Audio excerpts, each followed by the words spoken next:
Hola a todos. Espero que hayáis tenido un buen descanso emocional, alimentario, físico y muchísimas gracias por continuar con nosotros en esta jornada. Les he dejado con esa frase del cómo hemos cambiado en el aire, ahí en modo recurso narrativo de suspense, un cliffhanger que se lleva ahora en plataformas, para que vengan conmigo a esta conversación que vamos a tener con Cecilia Díaz Méndez. Ella es catedrática de Sociología de la Universidad de Oviedo y nos va a explicar cómo hemos cambiado. Han cambiado los horarios de la comida, los roles tradicionales de quien hace la compra, cocina y diseña la dieta semanal. Gracias, Cecilia, encantada de estar contigo ahora. También han cambiado las posibilidades de hacerlo, ahora no nos da la vida para ponernos a hacer un guiso a fuego lento. Hay más variedad de alimentos y de bebidas, tenemos acceso a productos que vienen de todas partes del mundo, pero también comemos más fuera y compramos y pedimos más comida preparada y a domicilio. Somos un poquito menos dueños de nuestro tiempo y apenas comemos en casa contándonos el día y con el menú de la cultura familiar, ¿no?, dentro de esos platos. Así que, Cecilia, vamos a dar respuesta a cómo hemos cambiado. Y quería hacer una primera pregunta para plantear la situación y que nos hagas una primera introducción del tema, y es cómo ha cambiado el modelo alimentario en España. ¿Cuál es tu visión de ese cambio, de esa transformación? Sí, muy bien, muchas gracias. Bueno, es la pregunta quizá pues, que responde a mi participación aquí. Obviamente hemos cambiado, ¿no? Habría que poner el momento en dónde, pero en cualquier caso hemos cambiado. Pero es curioso porque cuando se habla de modelo alimentario se suele considerar que lo que ha cambiado es la forma en que comemos, los alimentos que comemos. Eso es lo que hacéis seguramente los nutricionistas, ¿no? Averiguar cómo ha cambiado la dieta a lo largo del tiempo. Y obviamente ha cambiado. De hecho, decís los nutricionistas que nos hemos occidentalizado, que hemos ido a una dieta más de proteína, con un peso muy importante de proteína animal. Sin embargo, para hablar del cambio de un modelo alimentario hay que preguntarse más cosas, ¿no? Hay que preguntarse, por ejemplo, cuándo comemos y si eso ha cambiado. Es decir, hay que investigar en los horarios y en la forma en que distribuimos la alimentación a lo largo del día para ver si hay modificaciones en esos puntos de comida que tenemos en nuestra alimentación, nuestro modelo alimentario español. Que ya sabéis, nosotros tenemos dos comidas principales, al contrario que la mayor parte de Europa, y tenemos unos horarios que no tiene nadie. Así que hay que preguntarse también sobre el cuándo. Por supuesto, hay que preguntarse sobre el dónde. El dónde significa que hasta ahora la centralidad estaba en el hogar, la comida estaba asociada al hogar. ¿Ha cambiado? Sí, claro, ha cambiado, aunque solo sea por una cosa, porque además de comer en casa, comemos fuera de casa. Y esta combinación de lo de dentro y lo de fuera se produce en todos los países desarrollados. A medida que un país se desarrolla, va reduciendo el porcentaje de presupuesto familiar que dedica a comer dentro y va aumentando el porcentaje de presupuesto familiar dedicado a comer fuera. Con lo cual, también ahí hay que hacerse preguntas. Hay que preguntarse el cómo. Y el cómo en el modelo alimentario español tiene mucho que ver con la preparación, sobre todo con las cocinas, con las cocineras, con el trabajo que hacen las cocineras en el hogar. Y hay que ver pues, cómo ha cambiado el rol de las cocineras, cómo ha cambiado la distribución dentro del hogar de esos papeles de cocina, de preparación y de compra. Y quizá por último, dentro del modelo hay que preguntarse el con quién. Y es verdad que tenemos un modelo alimentario muy familista, muy convivencial. Y también hay que preguntarse, ¿lo hemos perdido con estas transformaciones o seguimos manteniendo ese aspecto de estar juntos? En definitiva, para ver si hemos cambiado no basta con preguntarse si ha cambiado lo que comemos, sino que tenemos que hacernos todas estas preguntas y describir los cambios en el modelo alimentario. Eso me remite a una primera pregunta que está muy relacionada con las intervenciones que hemos tenido previamente en la jornada, y es ese sesgo social, geográfico, económico que marca lo que comemos. ¿Cómo nos marcan esos tres aspectos? Casi me gustaría contestar esta pregunta aludiendo a algo que ha salido en las conversaciones anteriores, y es que varios ponentes han dicho cómo las personas que tienen más problemas con la alimentación en estos momentos son un porcentaje importante de la población y además pues, tienen dificultades de tipo económico, dificultades para hacer actividad física, dificultades para... Bueno, pues yo creo que hay que preguntarse si las desigualdades alimentarias hoy son las mismas que antes, para saber si esos grupos que se ven más afectados por los cambios son tan vulnerables como lo eran en el pasado y qué perfil tienen, ¿no? Y claro, ahora nos encontramos, y lo decían en la presentación, hablando de la infancia, lo decían, hay que tener en cuenta que ha cambiado el perfil de pobre. Ahora, para que todos lo sabéis, el perfil de pobre es una persona no que está desempleada necesariamente, sino que tiene unos ingresos tan bajos que no le permiten resolver su vida cotidiana, sus necesidades cotidianas. Eso es radicalmente distinto. Es decir, un pobre hoy puede ser nuestro vecino de abajo, ¿eh? Entonces, hay que pensar qué características hacen que las personas se encuentren en una situación de especial vulnerabilidad. Y el perfil de persona afectada por los cambios alimentarios es un perfil de persona que tiene dificultades económicas y que debe enfrentarse con sus limitaciones económicas a comer de una determinada manera. Por eso, en estos momentos, el signo más visible de la pobreza es la obesidad. Realmente no podemos decir que estemos en una sociedad en la que la gente pasa hambre, en el sentido tradicional de hambre, sino que lo que sucede es que la gente come mal cuando tiene dificultades económicas y eso conduce inevitablemente a la obesidad y nos encontramos que los grupos más obesos son precisamente los grupos con un nivel socioeconómico más bajo. Como si los hábitos fueran un lujo, ¿no? Como si convirtiéramos un hábito saludable en un lujo, ¿no? No sé si es un lujo. Tenemos una peculiaridad en España, se come bien y la comida es accesible, ¿eh? Sin embargo, también salió aquí por parte de los ponentes anteriores el tema del tiempo, ¿no? Y ahí quiero contraponer un poco mi información a la que mencionaban. El tiempo, las 24 horas del día son las mismas hoy que en 1800, ¿no? Y tenemos una peculiaridad, a medida que hemos ido mejorando, han ido reduciéndose el número de horas que trabajamos. Hoy tenemos 37, 40 horas semanales. O sea, no podemos decir que nos falta tiempo, sino que tenemos que preguntarnos cómo organizamos esas 24 horas, ¿no? Y lo que sí que está pasando es que el trabajo concentra la vida cotidiana, tanto que altera todo lo demás. Entonces, esto lo podemos vincular claramente a las personas vulnerables. No es lo mismo nuestro horario. Vosotros trabajáis y estáis fuera del trabajo hoy. Y aquí estáis, ¿no? Podéis permitiros cambiar y decir, voy a escuchar una conferencia, ¿no? Pero, ¿qué sucede cuando una persona, una mujer, entra a las 10 de la mañana en una tienda, sale a la 1, come rápido, vuelve a las 4, termina a las 8 y luego tiene que dar de cenar a sus hijos, ¿no? Me parece que decirle a esa mujer que encima haga deporte, pues me parece mucho decir, ¿no? Creo que lo que hay que preguntarse es cómo podemos hacer para que esa centralidad del trabajo que tenemos y junto a eso la cultura alimentaria que nos ha permitido mantener una alimentación muy apropiada. Basta ver las cifras de esperanza de vida que tenemos, ¿no? Habría que ver de qué manera se puede facilitar para que el comer saludablemente no fuese una dificultad. Y también tengo que decir que creo que con información no basta, porque es verdad que los analistas siempre decimos, esto todo se soluciona enseñando, diciéndole a la gente lo que tiene que hacer. Y no, yo creo que la mayor parte de la gente sabe lo que tiene que hacer, pero no lo hace.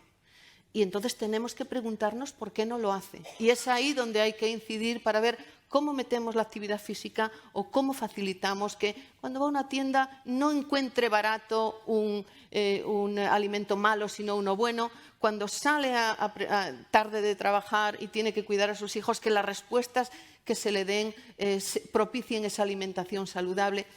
Creo que hay que preguntarse cómo facilitar que la gente, que todos podamos en nuestro contexto, en nuestro entorno cotidiano, comer saludablemente. Y también poner el foco en el equilibrio, ¿no? Porque realmente la clave está en cómo gestionamos, ¿no?, nuestras decisiones de compra y de alimentación ante una oferta variada en la que los alimentos en nuestra civilización son todos saludables. Quiero decir, en todo caso, algunos dentro de esa pirámide con más momentos de consumo o no, pero tendremos que educarnos, ¿no?, en ese equilibrio. Si me permites, hay una información que me parece que ilustra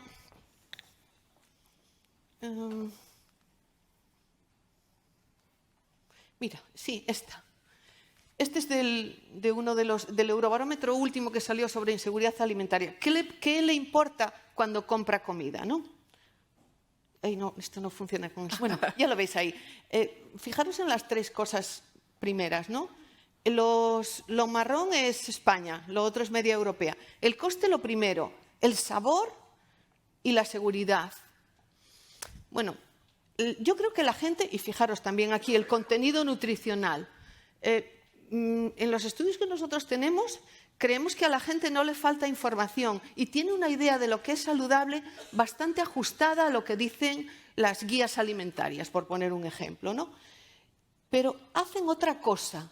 Cuando les preguntamos qué criterio utiliza para componer la dieta, fijaros que el precio queda en tercer lugar o en cuarto lugar, es irrelevante. Es decir, tú compras por precio, pero te lo llevas a casa y lo cocinas pensando en los gustos tuyos y los de los comensales y pensando en la salud. Yo creo que a la gente no le falta información sobre lo que es saludable, le faltan otras cosas. ¿Y tenemos respuestas a esas otras cosas que le faltan? Bueno, casi preferiría, porque nosotros las ciencias sociales pues no tenemos respuestas mágicas. A lo mejor los de la salud las tienen, ¿no?, que resuelven problemas puntuales, ¿no? Casi te diría que para contestar esa pregunta hay que preguntar cuáles son los anclajes alimentarios, cuál es la cultura alimentaria que soporta una alimentación saludable. Y es que España tiene esa alimentación saludable, ¿no? Entonces, hay algunas cosas de esas preguntas que os hacía al principio que me parecen particularmente importantes. Y voy a una que es muy conocida, que es el horario español. Esto es la hora de comer y esto es la hora de cenar. Aquí están todos esos hijos nuestros que llegan tarde a cenar. Lo verde es el horario de los británicos. Bueno, fijaros que el desayuno se parece un poco, Pim, pim, pim. Los británicos tienen esa comida secundaria del mediodía y cenan al final del día, unos a las 5, a las 6, a las 7. Este modelo en sierra significa básicamente una cosa, que los británicos comen cuando le da la gana. Porque mirad cómo comemos los españoles. Los españoles, este pico tan alto y estos picos tan altos, significa que estamos todos haciendo lo mismo. Eso significa, bueno, comemos, nuestro horario es la leche, pero comemos después de las 2 y cenamos después de las 9 y algunos después de las 11. Nuestro horario es diferente. Y además significa también que tenemos 2 comidas principales, no es ninguna de las 2 secundarias. Y básicamente esto significa una cosa, si estamos todos haciendo eso a la vez, quiere decir que nos esperamos unos a otros, que comemos juntos, cosa que no hacen los británicos. Llego y como, llega mi mujer y como, llega mi hijo y come. Aquí no, aquí llegas y dices, está a punto de llegar, voy a poner la mesa, ¿no? Comemos juntos. Comemos juntos. Entonces, la comensalidad es una cosa que parece que constituye una estructura, un soporte estructural básico que hace que no cambiemos para mal. Pero bueno, eso tiene que ver también mucho con la conferencia de esta mañana, ¿no? Significa, ¿qué pasa si nos vamos a un horario más racional y dejamos de comer al mediodía? A ver, aquí comemos cosas de cuchara. ¿Alguien cena lentejas? No, ni garbanzos, ni fabada. Si tú quitas esto, suponiendo que pudieras, porque los horarios son convenciones sociales, desaparecen de ahí las legumbres y generas un cambio realmente importante a partir del cambio de la estructura. Entonces, bueno, creo que estas peculiaridades culturales españolas nos hacen ser muy resistentes a cambios malos y también nos hacen resistentes a transformarnos a lo mejor hacia esas recomendaciones que nos dan los nutricionistas y nos dicen, oye, estáis comiendo demasiada carne, ¿no? Además, en estos horarios también está el factor trabajo, que es el que has mencionado, pero también está el factor ocio y tecnología, que ha cambiado radicalmente nuestros horarios, ¿no? Hablábamos esta mañana, el uso de pantallas a partir de las 9 de la noche, aparte de afectar al sueño, también afecta a nuestras costumbres alimentarias, ¿no? Es decir, ¿también se ve afectado el horario por ambas cosas? Mira, bueno, no quisiera ponerlo en relación con el horario exclusivamente, ¿no? Pero sin duda una de las cuestiones que nos tenemos que preguntar es de dónde nos llega la información. Yo os decía antes, bueno, quizá podéis cuestionarlo, pero nosotros, los españoles, saben comer bien, ¿de verdad? Eso no significa que no sigamos insistiendo, que no se hagan las guías alimentarias, por supuesto, que se recomiende en los colegios, que se incentive un determinado hábito vinculado a una alimentación saludable. Pero hay que tener en cuenta de dónde nos llega la información últimamente. Este es también del 2022. ¿Dónde se informa sobre los riesgos? En la tele, en la familia y en Internet. Ahí hay visos de cambio, porque la tele más o menos la controlamos, ¿no? Incluso podríamos decir que conocemos ciertas estrategias informativas que generan cacofonía. Por ejemplo, la publicidad.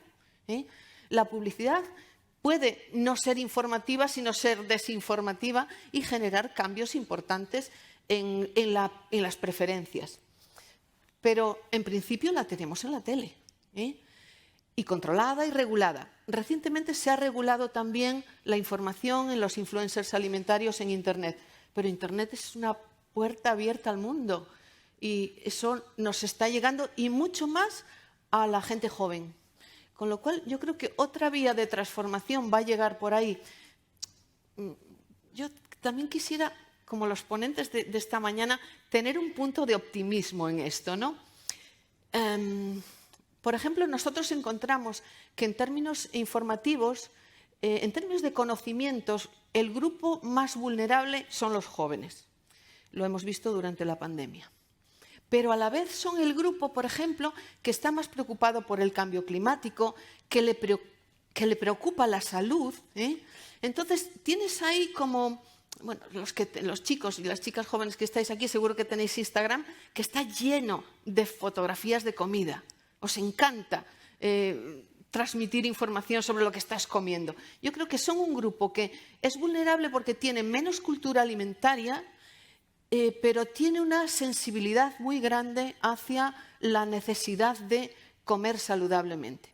Tenemos en el otro lado, curiosamente, a los más mayores, la gente con una cultura alimentaria muy sólida y con una resistencia al cambio muy grande y han sido los menos vulnerables al cambio durante la pandemia. Y curiosamente no son los grupos con unas rentas más altas, ¿no? Ahí hay una pregunta que tenía muchas ganas de hacerte y es lo que se llaman las reglas compartidas. Es decir, en esa cultura alimentaria, nuestros mayores los sábados hacían cocido, el martes había lentejas y, por supuesto, si cenabas un día pescado, no tomabas pescado hasta 2 días más tarde.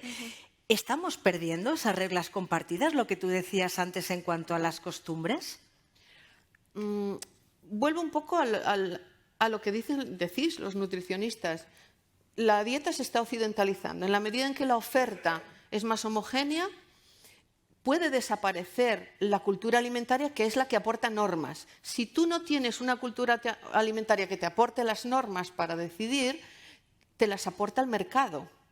Entonces, tus reglas serán las normas que aparecen pues, en la publicidad, en Internet, como veíamos aquí. Son de otro tipo. ¿Cuánto está transformándose eso? Bueno, dicen que la dieta se está occidentalizando. Es que comemos más carne de la necesaria, que las proteínas animales van sustituyendo a las legumbres o a otro tipo de productos. Así que sí que hay transformación. La dimensión de esa transformación creo que está mitigada por la cultura alimentaria que tenemos de base, porque nosotros tenemos una gran tradición culinaria. Esos conocimientos que la gente joven puede no tener tan activados, los tiene desde su infancia, los ha adquirido en el hogar. Bueno, además de eso, como se van de casa a los 31 años, no sé si lo sabéis, pero la media de edad para independizarse son los 31 años, significa 31 años de conocimiento. Transmitirles conocimientos, recetas, tupperware. Os da tiempo a transmitirles casi de todo. Y luego, ya sabéis que también lo que hacen es transgredirlos durante el fin de semana, pero de lunes a viernes los tenemos controladísimos, ¿no? Entonces, bueno, pues hay estos aspectos que hacen que, por un lado, sí están indicando que hay transformación y, por otro lado, a nosotros, los sociólogos, nos sorprende más la estabilidad. ¿Cómo es posible que en un mercado tan homogéneo, donde tú puedes comprar un queso de Cabrales aquí y en Nueva York, que resistan las culturas alimentarias del sur de Europa? Y en ese sentido, la cultura significa un conjunto de normas de comportamiento, de creencias y de valores que nos dicen cómo responder, cómo elegir, cómo combinar, cómo hacer la comida. Y para mi sorpresa o para nuestra sorpresa, la cultura alimentaria resiste. Se nos ha quedado ya sin tiempo, pero antes de despedirte quería hacerte una última pregunta, que es el rol femenino. Sí, pues te iba a decir, sí, deberíamos decir un cambio importante. No nos guste, hay un cambio de roles, hay un cambio laboral, y es evidente que yo, que he aludido al Cuéntame y al Plinton, o sea que mi generación la tenéis clarísima, también hemos perdido a la mamá que nos esperaba del cole y nos tenía preparada la sopa, que además que nos gustaba, no la que a lo mejor le apetecía a ella. ¿Cómo ha afectado el cambio del rol femenino en la alimentación?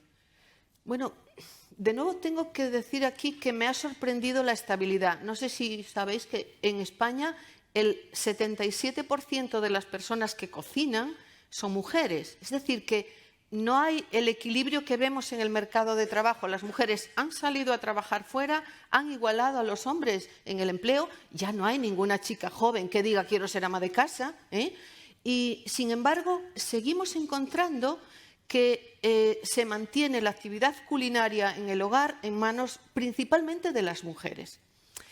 Eso es un motivo de preocupación, porque las mujeres jóvenes igual empiezan a decir, ya está bien.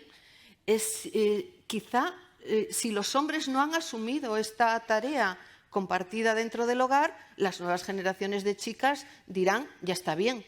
Y entonces ahí tenemos el cómo que decía al principio, uno de los anclajes de esa cultura alimentaria, porque el rol femenino en el hogar significa que no se cocina para uno solo, sino que se cocina para más personas. Entonces, la idea de bienestar suele ser una idea individual y voy a comer saludablemente porque alimento mi cuerpo, pero eso no tiene nada que ver con el rol de cocineras. Las cocineras cocinan para sí mismas y cocinan para los demás. Si eso se resquebraja, evidentemente, y no se sustituye, pues hay un elemento de cambio muy fuerte. Y yo creo que habría que preguntarse si los hombres están dispuestos a asumir ese papel. Y luego también creo que es importante dar valor a ese papel. Hasta ahora pues, hacemos promoción de la cocina a través de los estupendos chefs que tenemos en España y es una cuestión importante, pero no se presta atención ni se da valor a la preparación en el hogar. Se sigue considerando un trabajo que queda ahí oculto. Y claro, si tú estás haciendo una tarea, quieres que te la agradezcan, ¿no? Encima no es pagada y es para otros, pues mejor. Así que yo creo que faltaría una puesta en valor de la actividad de las cocineras en los hogares, sí. Pues Cecilia, muchísimas gracias. Les pido un aplauso para nuestra interviniente. La maravilla es que nos queden tantas preguntas, porque eso es señal de que tenemos que seguir trabajando mucho para tener respuestas.